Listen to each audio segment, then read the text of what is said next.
નમસ્કાર, પ્રાર્થના સંદેશ ન્યૂઝમાં આપનું સ્વાગત છે। પાદરા તાલુકાના ગવાસદ ગામે ભગવાન શિવજીની કૃપાથી ડીએબીકે ઓએનજીસી કોલોની ખાતે નવનિર્માણ પામેલ શ્રી નીલકંઠ મહાદેવ મંદિરની મૂર્તિ પ્રાણ પ્રતિષ્ઠા મહોત્સવની ઉજવણી કરવામાં આવી।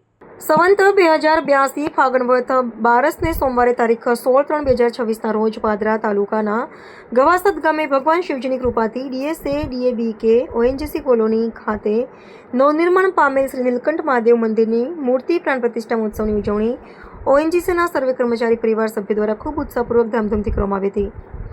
આ શુભ પ્રસંગે અતિથિ વિશેષમાં Akhilesh Shrivastava, general manager Manish Agrawal, deputy general manager Nilesh Shah સાહેબ, કોલોનીના ઇન્ચાર્જ એમબી કોહલી સાહેબ, વિજય ચૌહાણ સાહેબ, કિશોર મિસ્ત્રી સાહેબ તથા યુનિયન સેક્રેટરી રજનીભાઈ પટેલ તેમજ સમગ્ર સુરક્ષા ઓએનજીસીના કર્મચારીઓ ઉપસ્થિત રહ્યા હતા અને નીલકંઠેશ્વર મહાદેવની પૂજા અર્ચના શ્રીફળ હવન બાદ ભગવાન શિવની આરતી ઉતારી ઓએનજીસીના પરિવાર સાથે મહાપ્રસાદીનો લાવો લીધો હતો।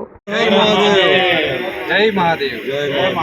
આજે તારીખ 16 માર્ચ 2026ના રોજ ડબકા કોલોની ખાતે નીલકંઠ મહાદેવની પ્રાણ પ્રતિષ્ઠા કરવામાં આવી છે।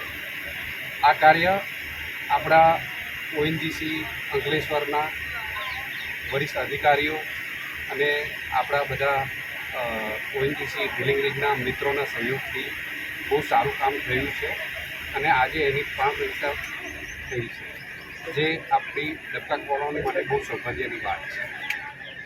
પ્રાર્થના સંદેશ ન્યૂઝની તમામ લેટેસ્ટ અપડેટ્સ માટે ચેનલને હમણાં જ લાઈક, શેર અને સબસ્ક્રાઇબ કરો।